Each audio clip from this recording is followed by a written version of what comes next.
안녕하세요. 책에서 길을 찾는 북TV 365 9월 첫째 주 방송입니다. 오늘은 전에 말씀드렸듯이 찾아가는 북TV 365로요. 하남시에 있는 성악교회에서 방송을 하게 됐습니다. 요즘에요. 출판 업계에 가면 정말 외국 유학하면 굉장히 많은 돈이 든다는 편견들이 있잖아요. 그리고 왠지 있는 집 자식들만 간다는 게 유학인데 이런 편견을 확 깨고 아이를 키우는 우리 학부형님들에게 주목을 받고 있는 책이 있습니다. 바로 10년 넘게 전액 무료로 미국 유학 중인 장성찬, 장희찬 형제 이야기가 담겨있는 책 두 자녀를 잘 키운 삼숙씨 이야기가 바로 그 책인데요. 오늘은 저자 정삼숙 저자님과 함께 우리 아이들의 교육과 또 삶 이야기를 나눠보도록 하겠습니다. 앞에 많은 분들 와주셨어요. 큰 박수로 박수 부탁드립니다.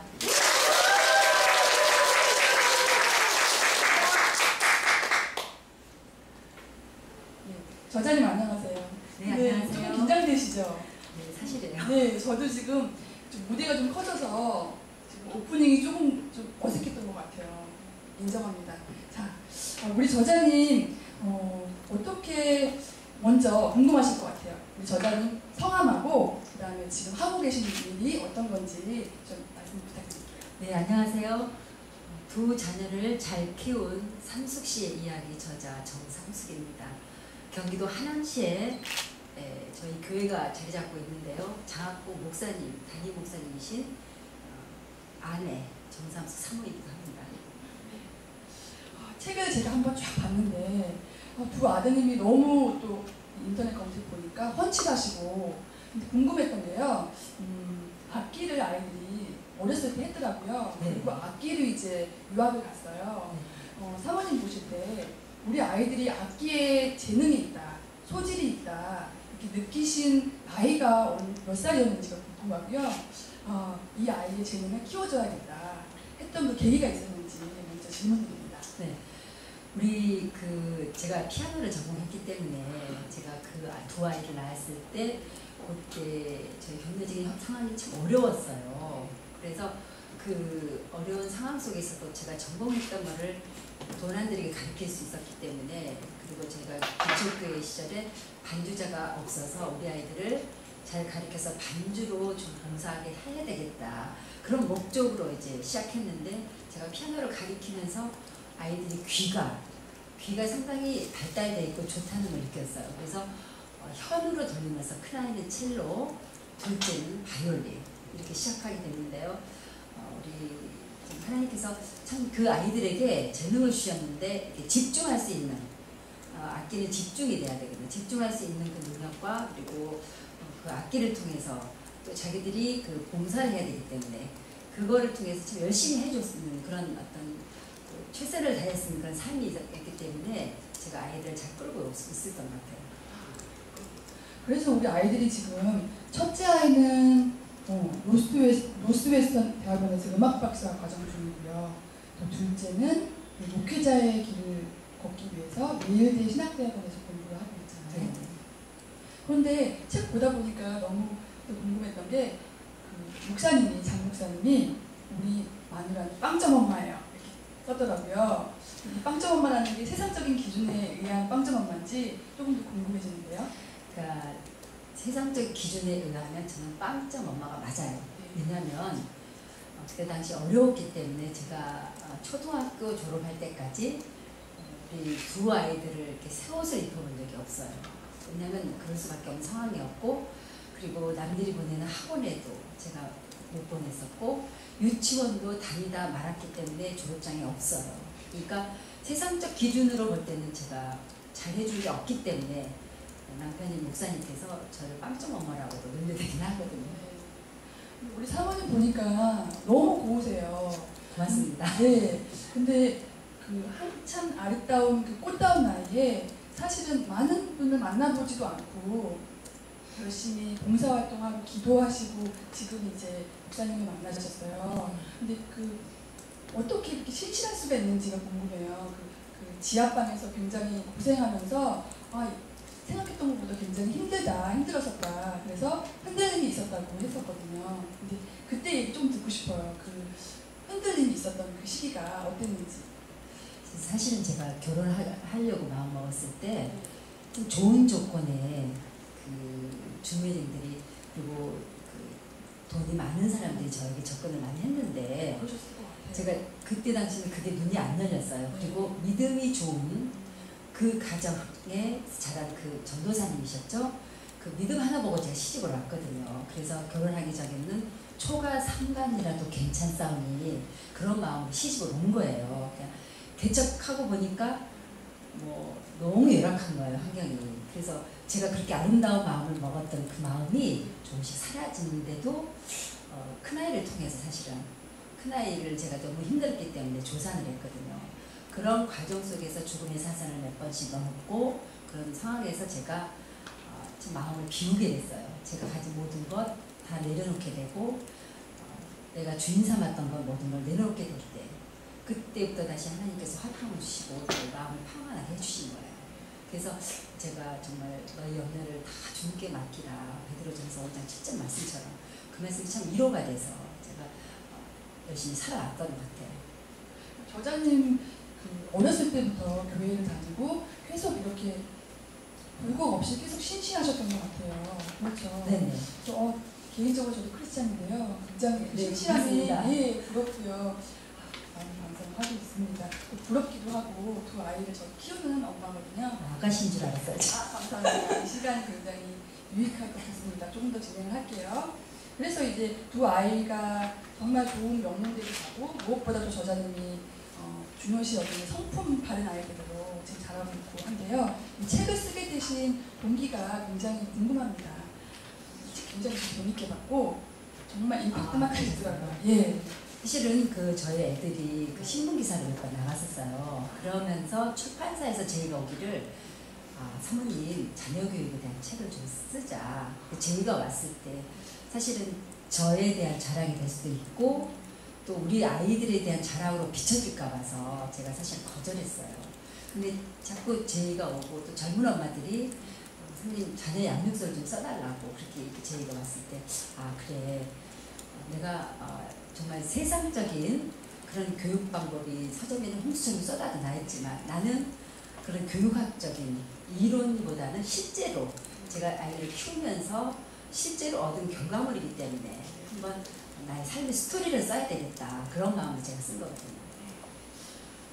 본격적으로 우리 이 책 안에 주인공들 장성찬과 희찬이 얘기 좀 더 깊게 들어볼게요. 성찬 같은 경우에는 굉장히 약간 제가 보기에는 모범생 스타일이었던 것 같아요. 네네. 예, 그리고 엄마 하라는 거 잘 듣고. 근데 좀 아팠다면서요.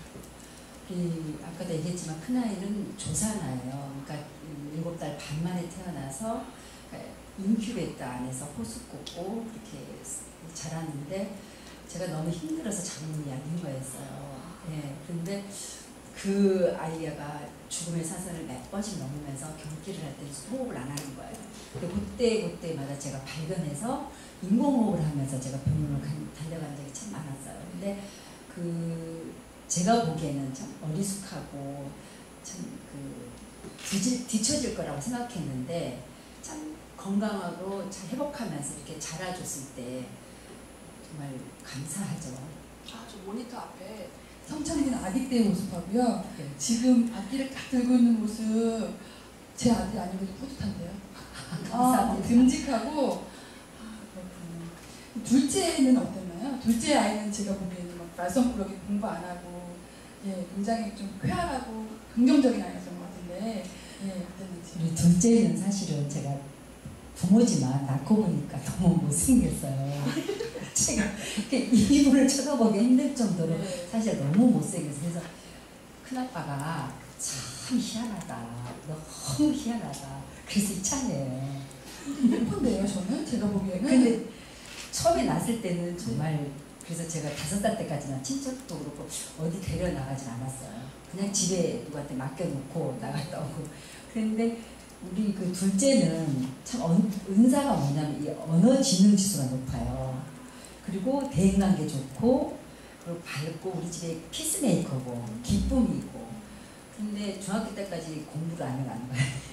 숙제도 안 해가고. 그런데 이 아이가 친구 좋아하죠. 그다음에 운동 좋아하죠.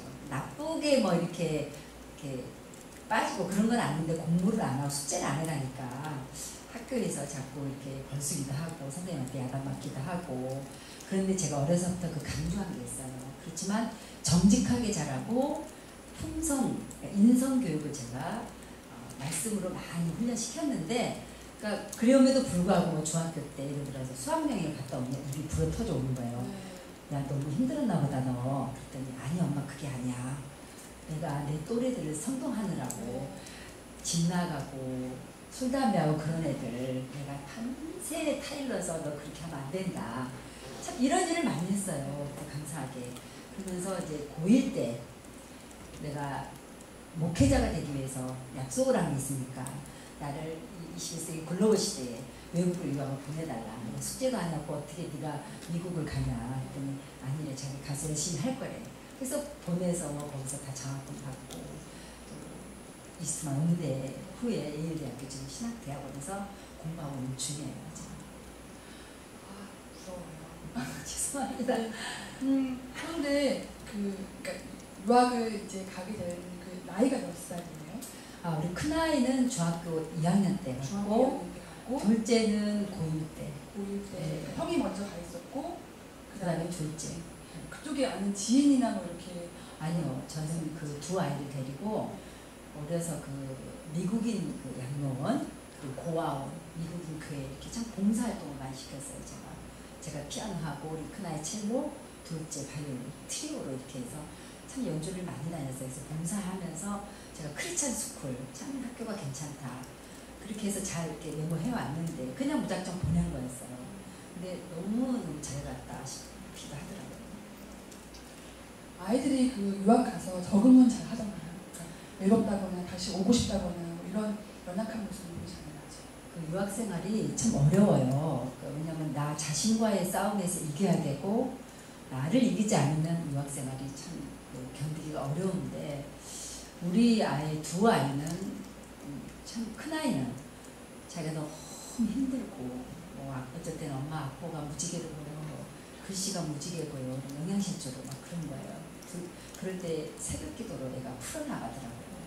그 어렵고 힘든 거. 둘째는 자기가 어렵고 힘들었던 거를 이렇게 밤새 이렇게 그 성경 말씀을 묵상을 많이 해요. 그래서 그 말씀이 자기를 힘을 줬다고 그러면서 밤새 그 묵상한 말씀 붙잡고, 그 어려운 유학생, 제가 넉넉하지 못하기 때문에 애들에게 장학금을 받더라도 생활비를 넉넉히 못 주니까 아이들이 늘 그 상황을 알기 때문에 그런 가운데서도 자기들이 이겨야지만 이 생활을 할 수 있고, 사실 유학이라는 게 100% 중에 20%만 성공한다고 봐요. 우리 아이들은 말이 그렇더라고요. 그럼 그 20% 안에 들어갈 수 있다는 것은 자기 자신과의 싸움에서 지는 거예요.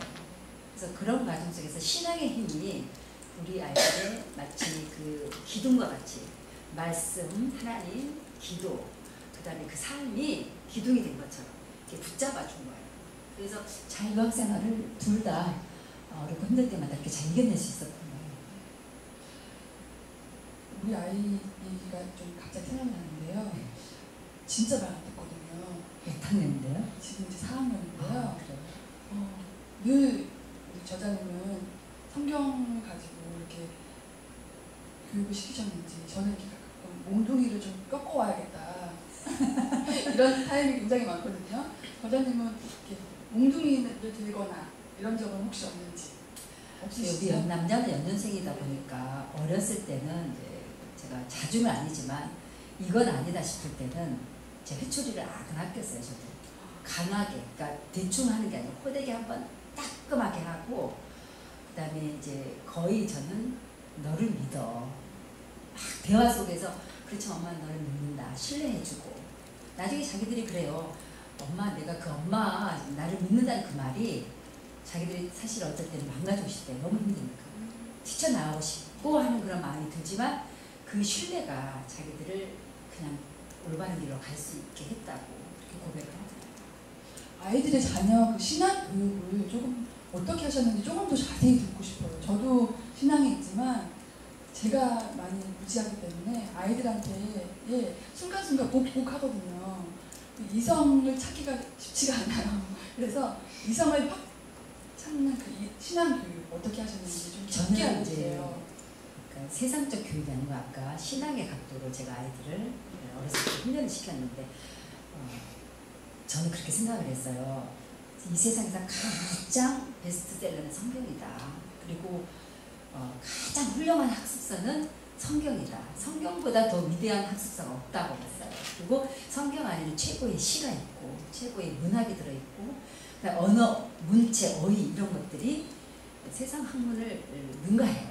그래서 이 성경으로 아이들을 이렇게 양육을 하는데 저는 첫 번째로 뜻을 모르니까 성경의 단어가 참 어려워요. 근데 무조건 그냥 이게 읽게 했어요. 묵상하게 하고 그다음에 두 번째는 그걸 하루에 한 절씩 외우게 하고 그 다음에 그 외우는 걸 가지고 엄마하고 토론하면서 그 다음날 이렇게 삶으로 살게 해주고 적용할 수 있도록 삶 속에서. 그러니까 우리 아이들은 눈만 뜨면 말씀 외워야 되고 말씀과 접해야 되고, 그러니까 우리 아이들이 막 세상에 태어나서 이소모아나 동화를 접한 게 아니고 성경을 접할 수 있도록 그림 성경. 그래서 저는 말씀 훈련만큼은 좀 혹독하게 아이들을 어려서부터 이렇게 말씀의 뿌리를 심어주는 게 중요하다 싶어서. 지금 요즘에 엄마들이 그럴 거예요. 21세기에 무슨 성경. 하지만 저는 그렇게 제가 믿는 하나님이 정말 최고라고 생각했고, 그리고 성경 속에 모든 것이 다 고스란히 담겨져 있기 때문에, 그거가 정답이라고 믿었기 때문에 정말 똑똑하게 시켰을 때 그 말씀들이 정말 잎이 나고 싹이 나면서 열매가 되더라고요. 그리고 자기를 지킬 수 있는 든든한 버팀목이 돼요. 엄마가 아이들이 어려워할 때는 엄마가 이렇게 해석도 해주고, 거의 그러니까 아이가 어렸을 때는 아이들하고 있는 시간들이 많았을 것 같아요. 네. 아이한테 보게 하고 다시 확인하고. 사실 어른들도 그게 규칙적으로 매일매일 확인하고 이러기가 쉽지 않거든요. 굉장히 고드셨던 것 같아요. 신실하시고. 저는 이제 상황이 제가 참 어렵고 그러다 보니까 제가 학원을 못 보내니까 제가 하다 보니까, 그리고 이제 저도 교육학을 했지만 그 교육학으로 세상적 교육하는 우리 아이들을 가리킬 수 있는 그런 선을 넘은 거예요. 우리 큰아이가 죽음의 산을 넘으면서 내 힘으로 안 되는, 내 눈높이로 되지 않는 하나님의 눈높이에 맞추다 보니까 정말 그것이 정답이었어요. 때로는 아주 긴 시간이지만 때로는 하나님이 날 안 보고 있다거나 우리 아이들 보살펴주지 않는 것 같다거나 이렇게 시험을 줄 때는 없으셨나요? 둘째 아이가 반항을 하고 이렇게 중학생이 되면서 놀고 있고 이러면 늘 기도를 하셨을 거고 바라는 게 있었을 거고 늘 성경 공부를 했었을 텐데 저 아이는 왜 내가 기도하는 대로 우리 하나님이 응답주지 않으실까, 이런 생각을 해보신 적은 없으시죠? 왜 없겠어요? 왜냐하면 부모의 마음이 늘 욕심이 있기 때문에 아이들을 이렇게 키우면서 내가 바라는 대로 되지 않았을 때, 그때는 정말 하나님이 함께하지 않으실까. 근데 저는 제 마음속에 아이들을 향한 신뢰, 그리고 하나님을 향한 신뢰, 그 신뢰라는 것은 내가 어떤 상황이 됐을 때라도 신뢰하는 게 그 신뢰가 아닐까. 내가 좋을 때만 신뢰하고 나쁠 때는 신뢰하나. 그 신뢰의 문제에 있어서 저는 100% 신뢰하고 나갔기 때문에 그 어렵고 힘든 마음이 조금 더 위로가 되고 용기가 됐던 것 같아요. 지금 방송은 종교인이든 비종교인이든 아이를 키우는 엄마들이라면, 그리고 이 시대를 살아가는 학부형들이라면 굉장히 주옥 같은 좋은 시간이 될 것이라고 생각합니다. 그리고요, 궁금한 게 있었는데, 아이들 성품 교육 저도 굉장히 중요시 생각하거든요. 성품. 네, 그래서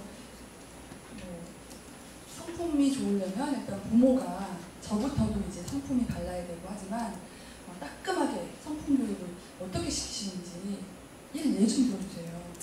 네. 사실 어렵고 힘들다 그래서 정말 그것이 올무가 되지 않고 내가 올바른 가치관이 서 있으면, 아이들이든 어른이들은 내 마음속에 올바른 가치관이 서 있으면 뭐든지 다 이길 수 있어요. 그래서 나는 그 성품 교육을 중요시했는데 요즘 엄마들이 너무 정말 우리 아이의 신동을 만들고 싶어서 다방면으로 정말 조기교육, 과외, 정말 노력을 많이 해요. 그런데 그 아이 마음속에 가치관이 서 있지 않으면 그게 무슨 의미가 있을까. 그래서 우리 아이들에게 바른 가치관을 심어주기 위해서 정말 너희들은 항상 정직해야 되고 또 하나님 말씀 안에서 바른 삶을 살아야 된다. 그러니까 성경 안에 인성교육, 품성교육 이게 다 나와 있어. 우리가 다른 데서 정답을 찾으려고 하는데 성경 안에 그게 다 있기 때문에 제가 그 품성교육으로 참 아이들을 그 시간을 많이 투자했을 때 어떤 일이 생기냐면 우리 그 둘째가 사실은 대학교에서 제가 바이올린을 전공했기 때문에 바이올린 연습을 많이 해야 되잖아요. 근데 제가 늘 전화하면 우리 둘째는 엄마 나 이삿짐 나르고 있어. 너 무슨 이삿짐 센터 취직했어? 아니 그게 아니고 내가 여기서 유학생들 교회를 인도하려면 이삿짐을 나눠줘야지 나오더라고. 또 그래 이삿짐이 뭐 하루에 한 번 날리면 8시간 걸린대요. 이사를 30번 날려주고 또 어쩔 때는 전화하면 엄마 내가 우리 유학생들 집에 지금 나 신방 다니고 있어요. 네가 무슨 전도사냐 너 아닌데 무슨 신방이냐.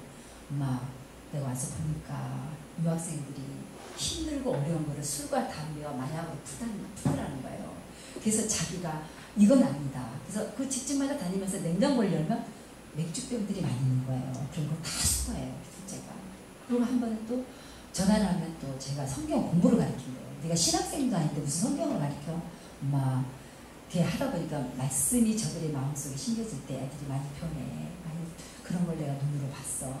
그러니까 올바른 가치관이 심어져 있으니까 아이는 뭘 해야 될지 아는 거예요. 그리고 그 가치관을 통해서 내가 삶의 비전을 어떻게 둬야 될지.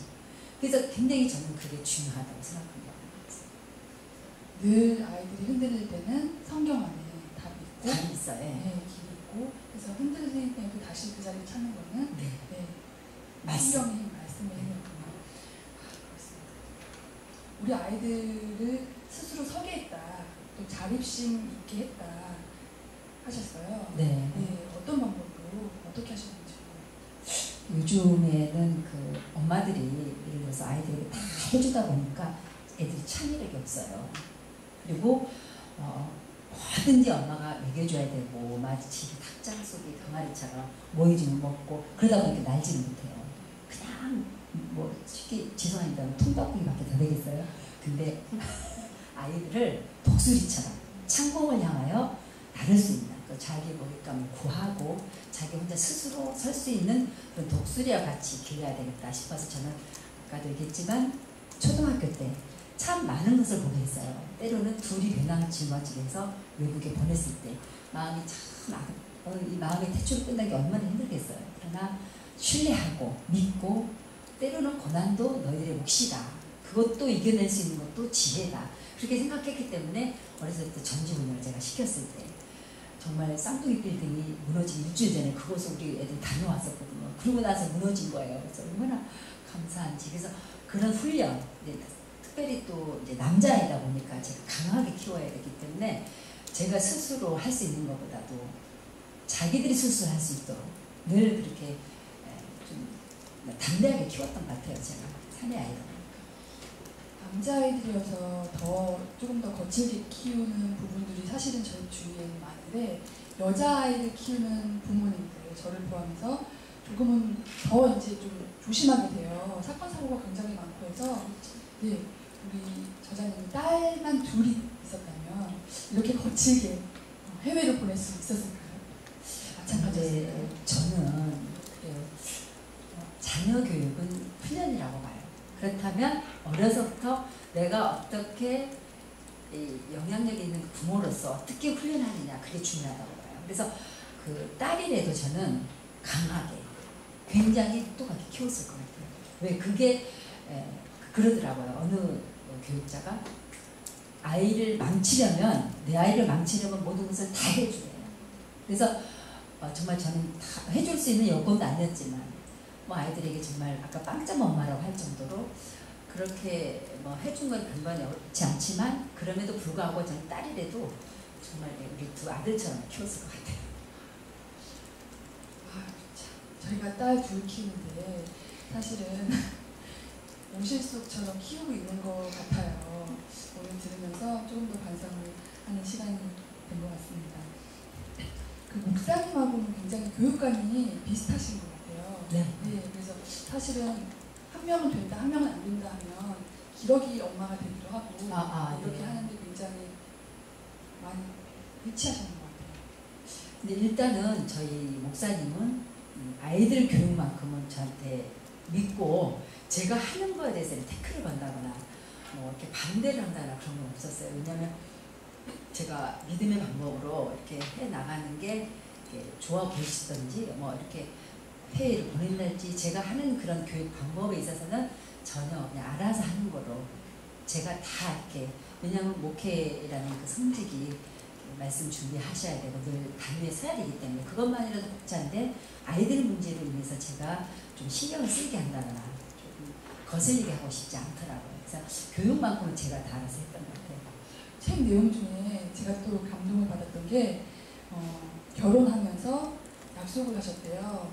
근데 아이들만큼은 제가 제대로 키우겠다. 그렇게 하셨잖아요. 훌륭한 사모는 될 수 없어도 훌륭한 사모는 될 수 없어도 신혼 초기에 그 얘기가 쉽지 않잖아요. 훌륭한 사모는 될 수 없을지 몰라도 두 아이의 정말 훌륭한 엄마 되겠다라는 약속을 하셨대요. 그래서 제 모습으로 다시 한번 돌아보는 그런 시간을 가졌습니다. 그 책 보면은 늘 성경이나 저기 이렇게 보면은 하나님의 시계, 하나님의 시간이 있다고 좀 얘기를 해요. 그래서 늘 누구에게나 그 시간은 준비되어 있는 거니까 기다리고 참고 인내하라고 합니다.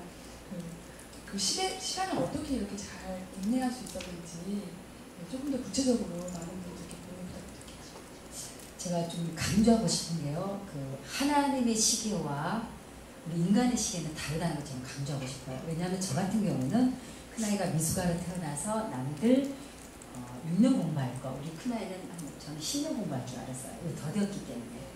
근데 제가 어려서부터 아이들을 하나님께 맡기고 또 하나님의 그 어떤 성경 중심으로 나갔을 때 아이들 그런 교육으로 나갔을 때 하나님은 우리 큰아이에게 예원중학교 수석으로 입학하게 하시더라고요. 그러면서 미국의 줄리아드 예비 프리스쿨 거기 입학하면서 사실 고등학교 때 그 한국에서 종합학교 영재 코스가 있어요. 그러니까 고1 때 합격하면 대학생이 되는 거예요.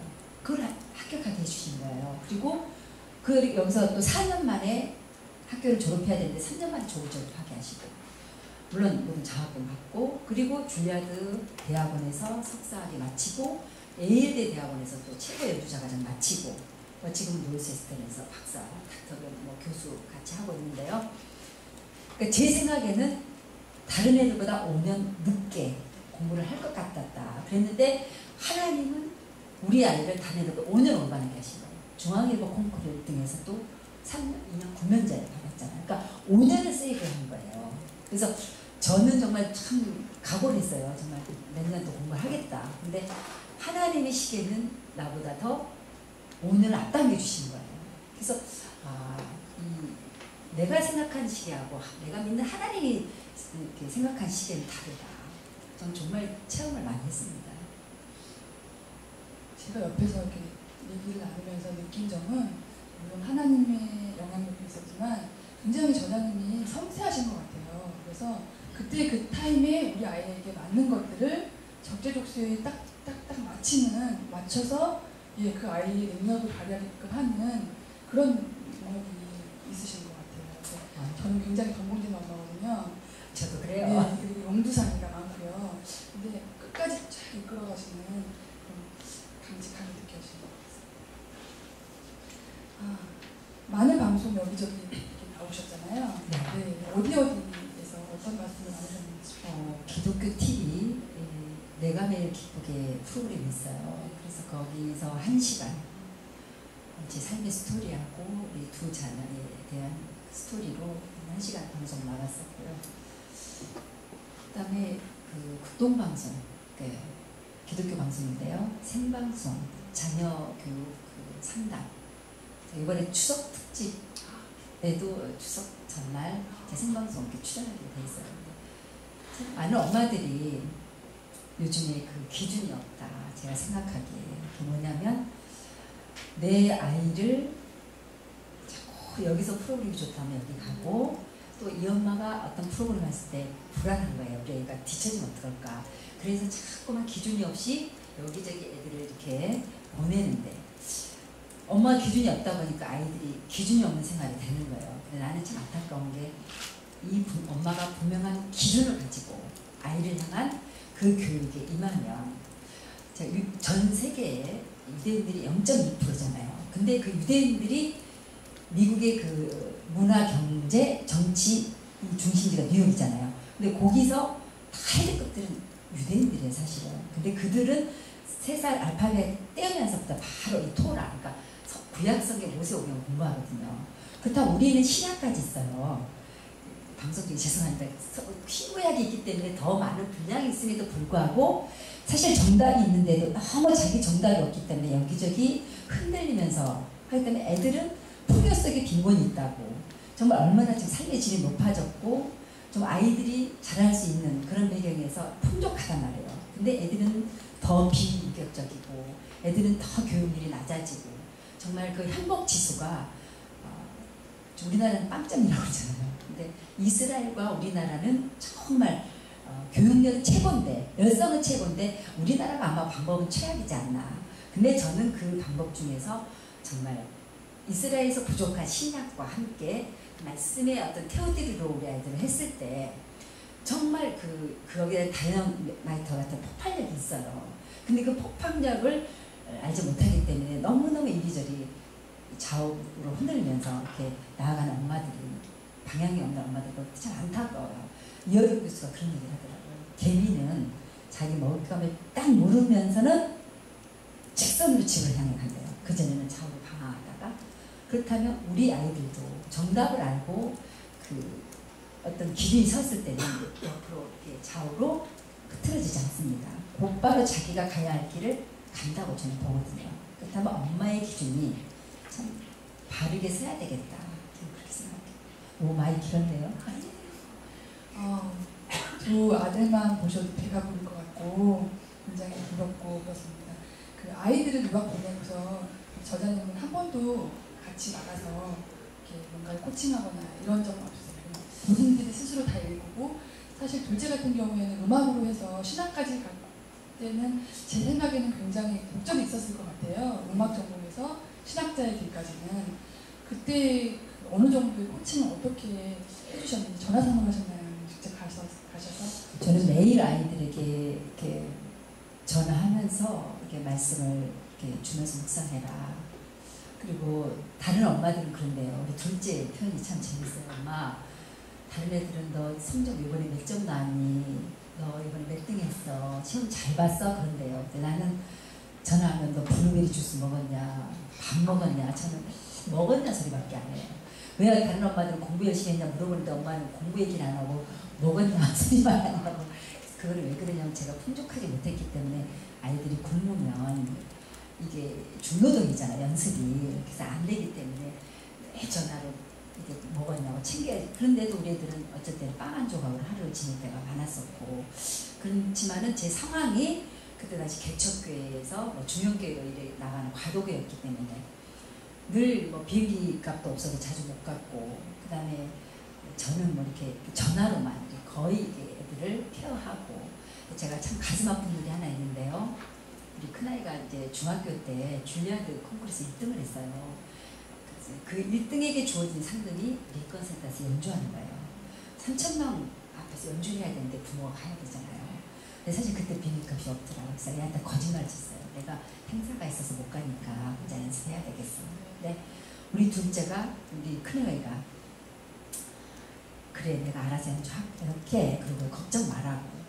근데 제가 이제 연주 전에 전화를 했더니 엄마 너무 배고파서 내가 등에 기대고 있어. 그런 거에서 지는 생각 없이 얘기했지만 엄마인 나는 아 내가 밥을 못 먹었구나.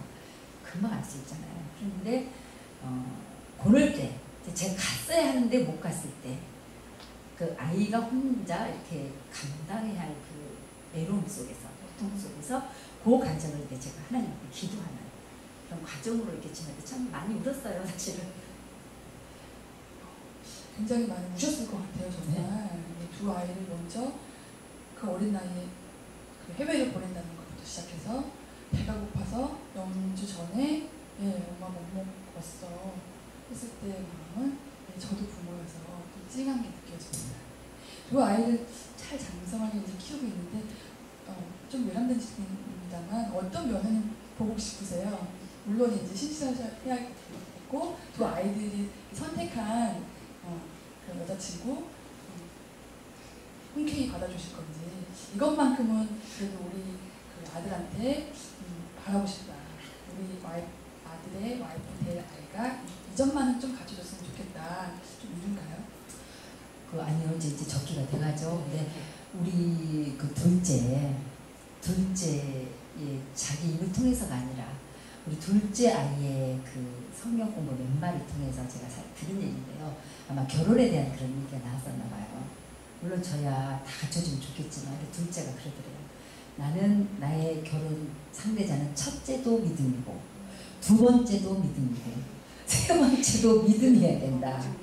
그 얘기를 아마 이제 토크 중에 했는 모양이에요. 그래서 그 얘기를 듣고 그런 얘기를 제가 전해 들었을 때 너의 어떤 배우자는 믿음이어야 되겠다.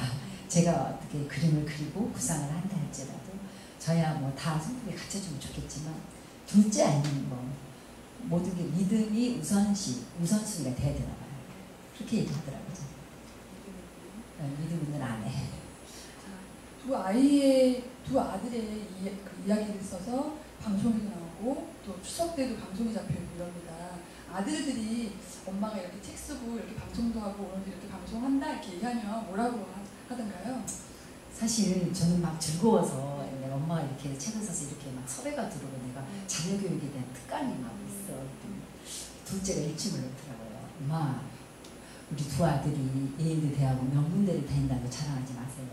왜 난 자랑스러운데?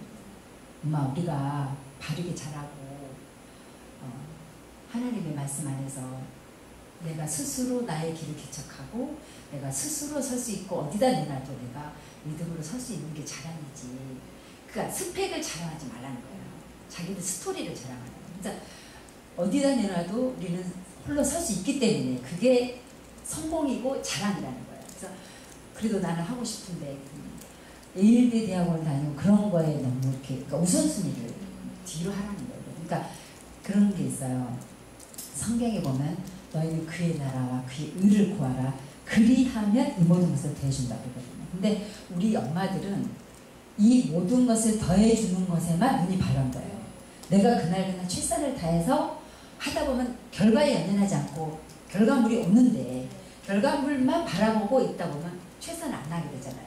근데 그런 삶을 우리 아이는 싫어해요. 그래서 저도 또 그렇게 살았고 그래서 그 성경에 보면 사무엘을 키운 한나 얘기가 있거든요. 그러니까 우리가 우리의 자녀가 정말 사무엘이 되고 싶으면 내가 한나가 되면 되는 거예요.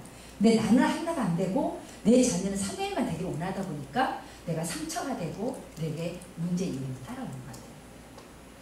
저도 가끔 이렇게 흔들리거나 할 때 먼저 그의 나라와 그의 의를 구하라라는 그 묵상을 하곤 하는데요. 그러니까 뭔가를 이렇게 허상을 쫓으면서 원하면서 사실은 제 모습을 볼 때 그 문구가 생각이 나거든요. 너가 할 일을 제대로 하지 않고 허황된 거나 먼 걸 찾고 있기 때문에 지금 번뇌가 오는 거가 아니에요. 네. 그래서 아이들에게도 저도 많은 책도 보고 저자님들 보면 특히나 또 저자님 책 보면서 만나 뵙기도 했고요. 더 놔야겠다. 우리 아이들을 더 옥죄지 않고 정말 밥 먹었니? 정말 그 마음을 읽어주는 시간. 저는 그건 알겠는데 막상 이제 시험이 닥치면 그 점수에 연연하게 되더라고요. 예, 그리고 뭔가 이렇게 보여지는 그 타이틀도 중요하게 되는 거예요.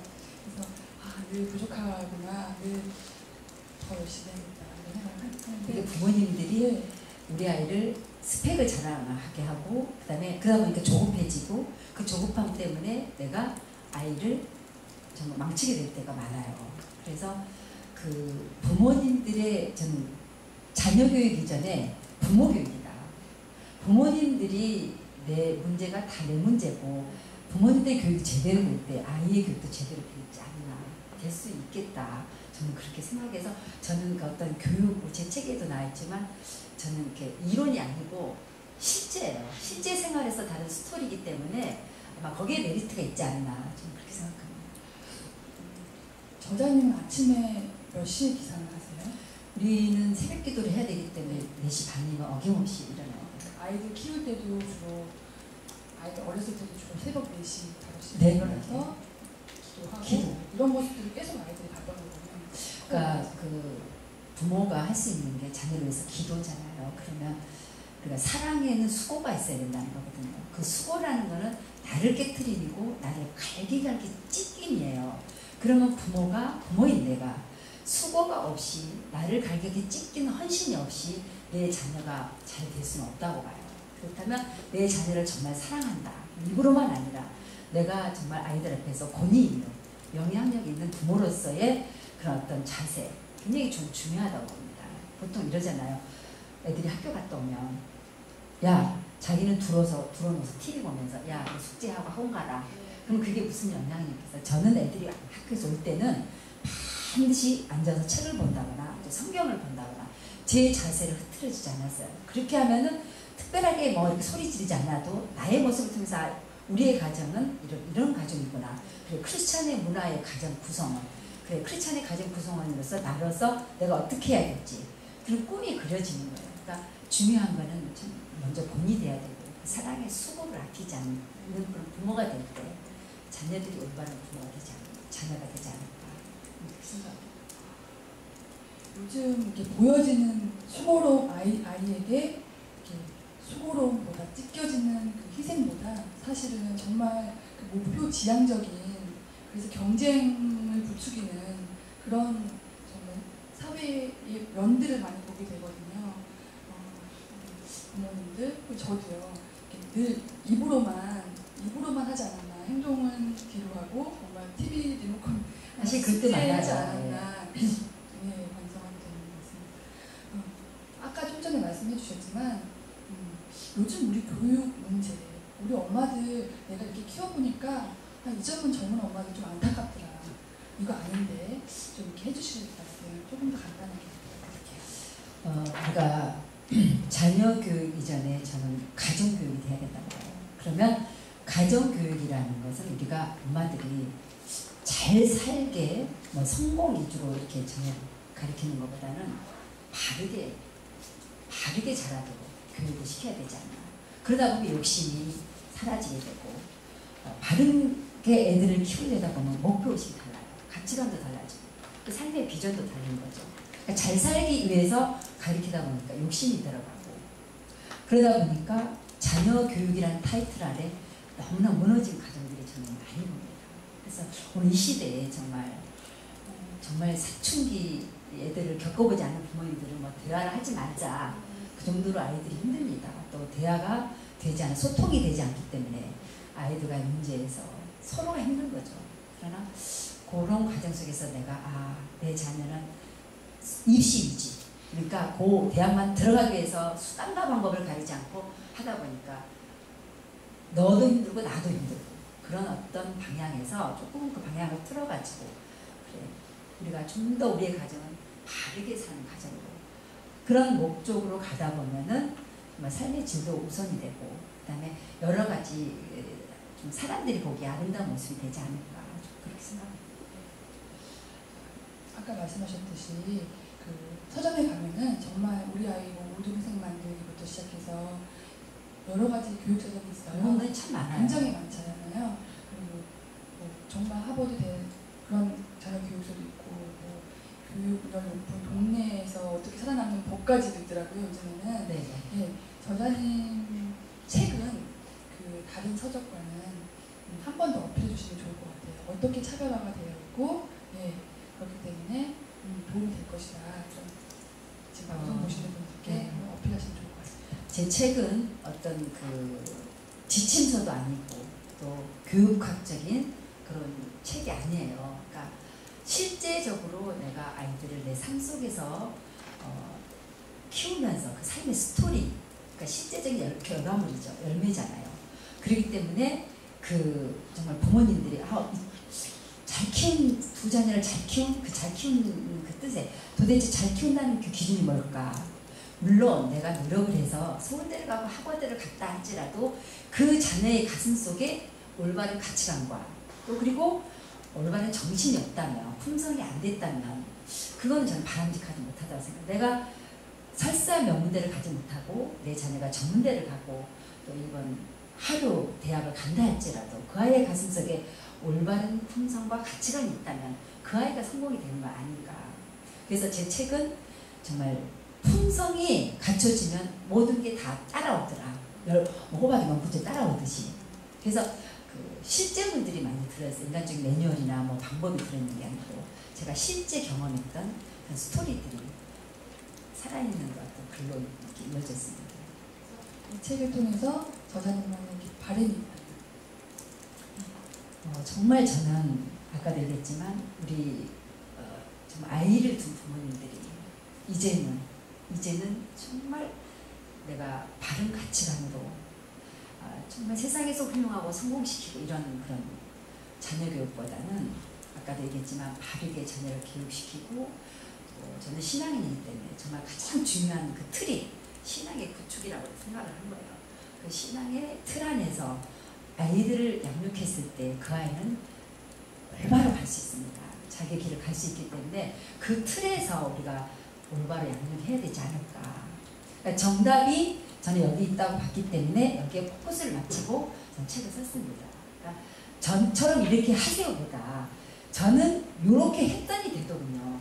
이런 각도로 저는 좀 봐주시고 엄마들도 분명한 가치관을 가지고 아이들에게 임할 때 그 아이는 바르게 자랄 수 있어요.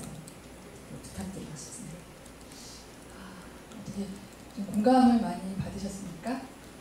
네. 굉장히 유익한 시간이었죠. 저 다행이에요. 저희 아이들이 다 크지 않고 아직 어려서 적용해 볼 수 있어서 개인적으로 굉장히 다행이라는 생각이 들면서요. 오늘 그 두 자녀를 잘 키운 삼숙씨 이야기, 정상숙 저자님과 우리 아이들 이야기 또 우리 아이들을 어떻게 키워냈고 지금 어떻게 했고 그 많은 핵심 얘기 중에서 가장 저에게 중요했던 것은 세상에서 보여지는 타이틀이 아니라 우리 아이들의 성품. 그래서 독수리처럼 혼자 올곧게 날아갈 수 있고 혼자 설 수 있다는 것을 아들들이 얘기했던 것처럼 그것만큼만 우리들 아이들에게 잡아주면 이 거친 세상도 무리 없이 잘 살아갈 수 있지 않을까 싶습니다. 오늘 어떠셨습니까? 1시간 거의 돼가는데요. 제자님 좀 떨리셨나요? 너무 말씀 잘하셔서요. 좋은 말씀만 막 줄줄줄 해서 저는 정말 바로 적고 싶었습니다. 사실 너무 떨렸는데요. 아이들 얘기는 제가 저도 모르는 제 의지와 상관없이 얘기를 하게 되네요. 너무 보고 싶고 아까 그 없어서 나는 오히려 아이들에게 전화하면 뭐 먹었니 했던 것처럼 우리 처음 만나서 오늘 인사했을 때 뭐 드셨어요? 떡이라도 좀 드셨어요? 좀 가지고 오세요 해서 저희도 챙기려고 하는 그런 마음들이 아마 아드님들한테 했듯이 똑같이 하지 않으셨나 하는 생각이 듭니다. 네, 오늘 9월 책에서 길을 찾는 TV 365 오픈 방송이었습니다. 밖에 여기 어디죠? 네, 하남시에 저희 나와 있고요. 네. 9월 방송은 오프라인 방송은 이렇게 되고 10월 2일 날 조현신 여자의 자존감으로 조금 더 큰 무대에서 자존감 없는 여자들이 어떻게 살아남을 수 있는지 그리고 칼날 같은 그런 토크쇼를 진행해 보겠습니다. 2013년 10월이네요. 추석 지나고 10월 2일 화요일 KT 올레스키어에서 7시 30분에 여성분들 뿐만 아니라 남성분들도 모셔서 서로를 탐색해보고 본인을 돌아보는 유익한 시간이 됐으면 좋겠습니다.